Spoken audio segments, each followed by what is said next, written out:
મેના વ્રતની કથા.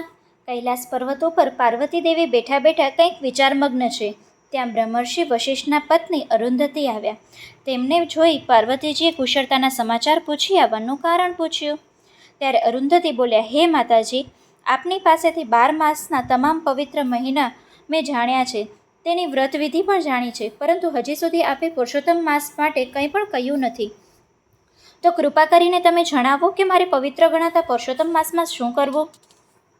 સતી અરુંધતીની વાત સાંભળી પાર્વતી દેવી બોલ્યા, તમારે પુરુષોત્તમ માસમાં વ્રત વિશે જાણવાની જિજ્ઞાસા છે, તો હું તમને તે અંગેની વ્રતવિધિ તથા મહિમા સમજાવું છું. કેમ કે આ વ્રત અખંડ સૌભાગ્ય, સંતતિ, સંપત્તિ આદિની પ્રાપ્તિ થાય છે.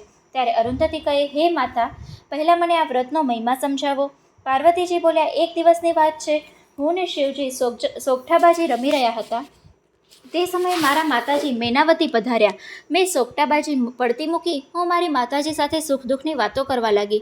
વાતમાં મારા માતાજીએ મને ફરિયાદ કરી, હે દીકરી, મૃત્યુલોકના માનવીઓ તને જગદંબા તરીકે પૂજે છે અને તારા જુદા જુદા વ્રત કરે છે, તારી નિરંતર ભક્તિ કરે છે, ગુણગાન ગાય છે. મને આનાથી હર્ષ થાય છે, પરંતુ મહિનાના બંધાએ વ્રત પ્રતોપોમાં લોકો મંગલ કાર્ય કરવા માટે તને પૂજે છે, જ્યારે મને કોઈ ઓળખતું નથી, મારા માથે કોઈ ફૂલની એક પાંખડીએ ચડાવતું નથી. તારી પૂજાના 360 દિવસ જ્યારે મારે માટે અડધી ઘડીએ નહીં. માતાજીના વચનો સાંભળી મેં તેને પુરુષોત્તમ માસનો મહિમા જણાવી, વ્રતવિધિ જણાવી અને એ વ્રત કરવા કહ્યું. ત્યારથી તેમણે દર પુરુષોત્તમ માસમાં લેવાતું મેના વ્રત કરવા માંડ્યું. અરુંધતી બોલી, માતાજી, મને પણ પુરુષોત્તમ માસના મેના વ્રતની વિધિ બતાવો, હું પણ તે વ્રત પૂર્ણ ભાવથી કરીશ. પાર્વતીજીએ પુરુષોત્તમ માસમાં આવતા મેના વ્રતની વિધિ બતાવતા કહ્યું, જ્યારે પુરુષોત્તમ માસ આવે છે ત્યારે શુક્લ પક્ષની ત્રીજના દિવસે સવારે વહેલા ઉઠી અને સ્નાન કરી સ્વચ્છ વસ્ત્રો પહેરી બ્રાહ્મણ સમક્ષ વ્રતનો સંકલ્પ કરવો. પછી ઘરમાં પવિત્ર જગ્યાએ એક પાટલા ઉપર લાલ વસ્ત્ર પહેરી અને ધતુરાના 5 ફૂલ મૂકી દેવની સ્થાપના કરવી.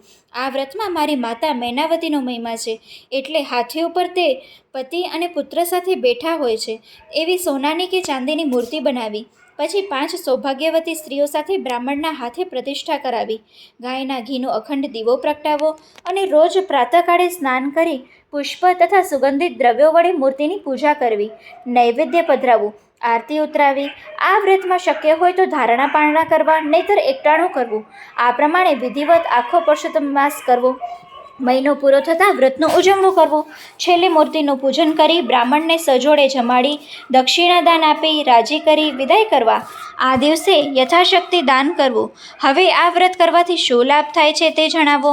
આ વ્રત કરનાર સ્ત્રીઓ ચૂડી ચાંદલો અખંડ રહે છે, તેની ગરીબાઈ ટળે છે, સંતાપ દૂર થાય છે, સુખ શાંતિ અને સમૃદ્ધિ મળે છે, કુટુંબમાં વ્રત કરનારના માન વધે છે. પાર્વતી દેવી પાસેથી મેના વ્રતનો મહિમા, વ્રતવિધિ અને લાભ જાણી લીધા પછી અરુંધતી પાછા ફર્યા. તેમને પણ આ વ્રત કર્યું અને સમસ્ત જગતમાં એ વ્રતનો પ્રચાર કર્યો.